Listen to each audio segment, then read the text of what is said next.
On August the 11th, Mook, real name Malcolm Sabbs from death row, is standing on a sidewalk on the 8600 block of South Exchange Avenue when at 1:35 a.m. a group of men approached him on foot opening fire. He was struck in the head and later pronounced dead. And then the following day on August the 12th, Willie from No Limit is targeted in what appears to be a retaliatory attack. The 18-year-old, real name Willie Washington, was standing on the sidewalk at the 7800 block of South Phillips Avenue. When a car pulled up, two people jumped out, shooting him multiple times, jumping back in the vehicle and driving off. He was shot in the back of the head and the body, being pronounced dead by 8:52 a.m. But much like the other senseless killings that we have seen in the Chicago gang wars, Willie's body would lay in the street for an extended period of time, during which time members of the public were able to take a picture with the grisly photo of Willie laying face down in the street circulating on social media, but I won't show you here. Sadly, the violence wasn't over yet, because only 2 days after that, apparently the cousin of Mad Max, Magic from No Limit, the same person who had been on that FaceTime call with Cairo after he'd hung up on KTS Dre, was standing next to a car on the 7800 block of South Essex Avenue, only 1 block over from where Willie had been killed, when a dark-coloured vehicle drove by with someone inside opening fire on the group of people standing by the car. Magic, real name Kenneth Summers, would be struck in the head, later being pronounced dead in hospital. This is just one of the latest devastating losses for No Limit. Meanwhile, one of their most despised rivals, KTS Dre, would catch a charge himself, ending up in jail for a short time. But by December of 2020, he would be back home, going live on social media, telling people that he didn't want to leave the city of Chicago, and saying that he's still shooting his ops whilst fighting court cases.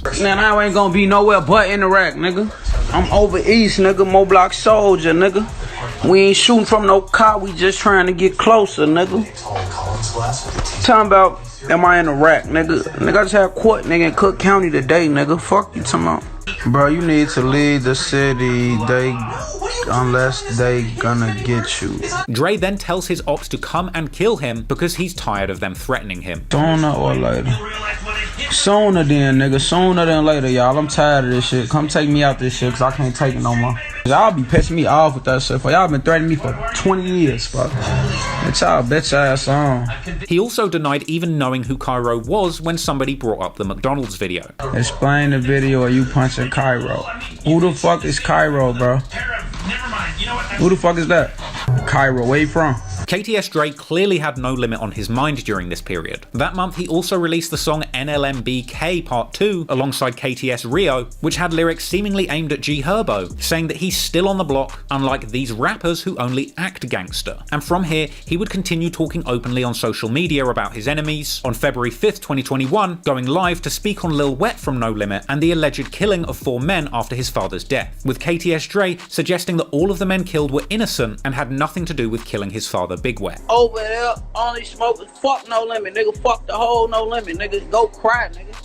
Fuck you talking about, nigga. Mad Max died a rat, nigga, on Vaughn, nigga. Mad Max died a mad rat, nigga, look it up, nigga. Fuck you talking about, nigga. It's a motherfucker fighting for their life, nigga. Charged with a dying declaration cause this bitch ass, nigga. Said a nigga name on his deathbed, nigga, whole cow, nigga, whole pussy. No, fuck them, y'all out here listening to that shit, supporting that shit, whole pussy, whole gang, bitch. Whole gang snitching, y'all be supporting that shit, y'all ass weird as hell. Oh yeah, Lil Wet, aha, bitch. Go water your daddy, ho, nigga.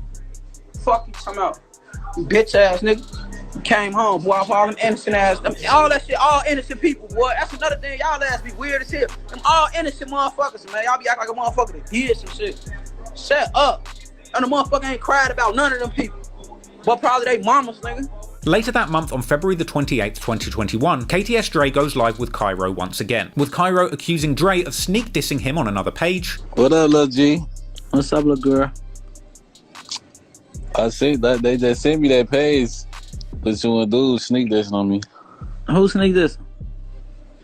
That you in that video, Goofy. Man, I don't even think about niggas. You just said on the I'm live. talking about that shit. Bro, it don't matter that what free bed cash look, shit, man. It don't matter what I say. Why you always gotta talk over a motherfucker? Listen, you know we used to talk on the phone all the time. I know, but look, you just said on live. That's the fans on here for you ain't gotta do all that extra shit. As things go on, Cairo accuses Dre of lying about him, accusing Dre of saying all Cairo is known for is getting beaten up in McDonald's, with Cairo wanting Dre to admit that he is known for much more than that, with Dre ultimately refusing to admit that he knows Cairo for anything gangster. I'm trying to see why you lying on me though.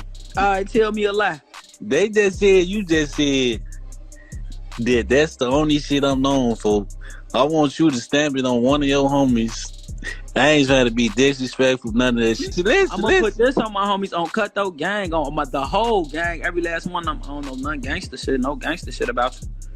Why you just not like that? I personally don't know no gangster shit. Dre goes on to accuse Cairo of lying about chasing Dre off the block. You just said on live and told let a nigga tell you ready to expose Goofy dude, man, how he be running and doing this, how he be running for y'all, how y'all used to chase him. When y'all ever chase me? Whoever chased me? Whoever chased me, bro? You from over east, fuck internet, and the whole east side gonna hit this. Whoever chased me, nigga, on 79. Or did niggas run from me? Or did niggas run from me? You did get chased. Who chased me? You chased shit before and you got your ass chased too. I chased unlimited shit. But listen though, you got your ass chased too and you ran a lot of times. Now who? So you not Superman, bro. On what you never ran. On what you never ran from us, period. Stamp that. Put that on your brother. Anything you never ran from us. In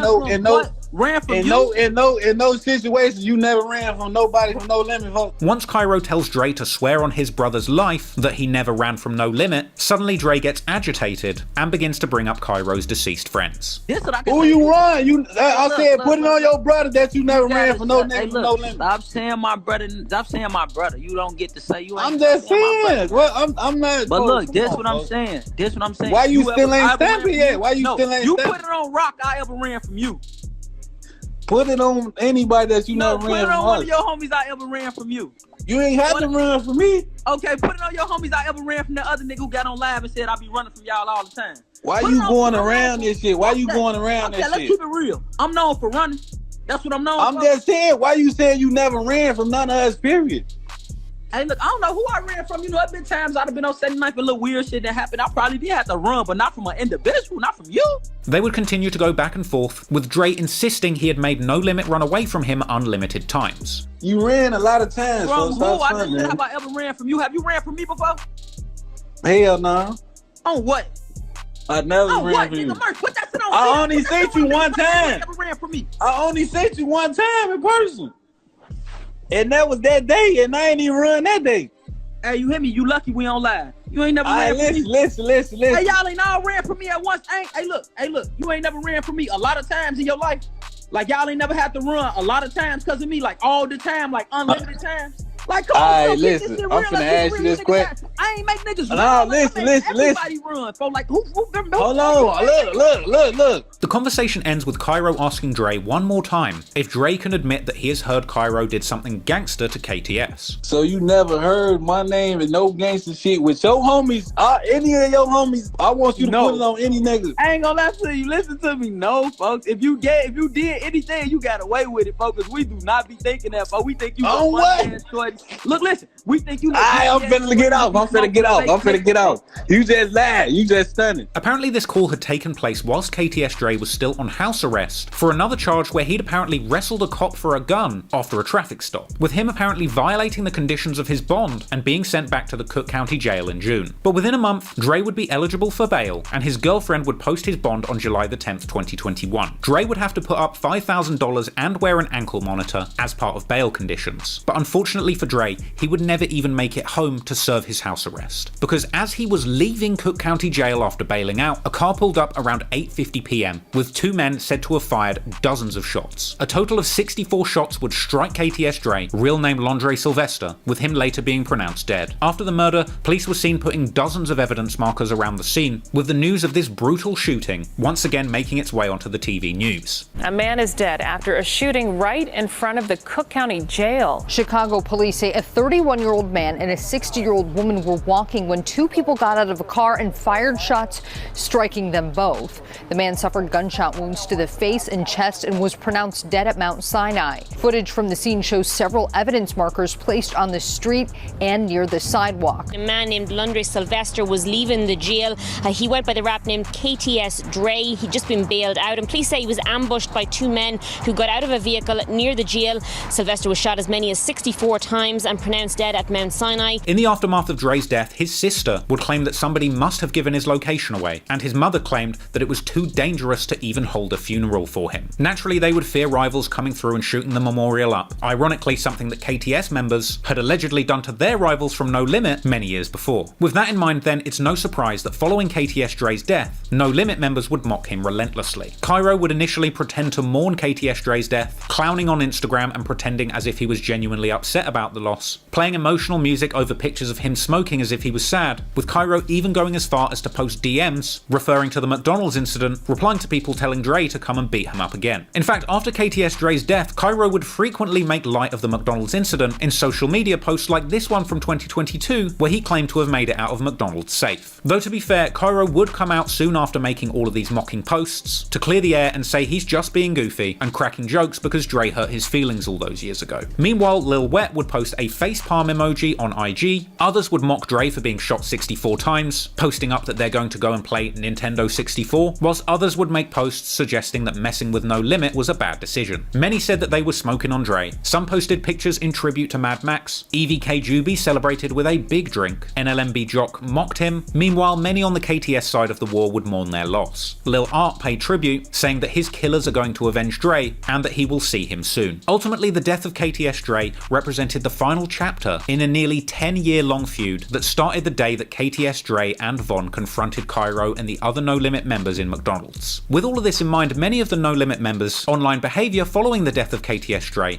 can be seen as incredibly suspicious. Particularly No Limit Cairo, who after this incident would continue to spend literally hours live on social media arguing with his enemies, dropping into numerous Instagram live sessions with KTS Royale, who would later claim that Cairo killed KTS Dre, with Cairo quickly hanging up. I don't even tote guns for real, so why you in your rap saying Cairo keep his blick on him? That shit sound police as fuck. I don't hang with, I'm not even No Limit. What the fuck you want to see me with No Limit for? Now you think I'm on your lap? I'm really cutthroat and deep down inside. Oh, I'm cutthroat because I cut niggas' stoves. So no, who told you cut? What you think you is? Killer or something? Do you think I'm a killer, nigga? Yeah. Hey, that's fucked up though. I know how to fight though. Don't let that no lack of shit fool you. If we want you, you would be got the money, man. Y'all hit the Snake Dre at the county. Who? What? And send a phone call through. You niggas. Hey, I'm gone, man. Your ass. Y'all hit the send a call. You niggas bitches. While it's not definitively clear who was responsible for the killing of KTS Dre, what is clear is that this beef has escalated so much over the years that it was unlikely that KTS Dre would ever be able to live a long life in the city of Chicago.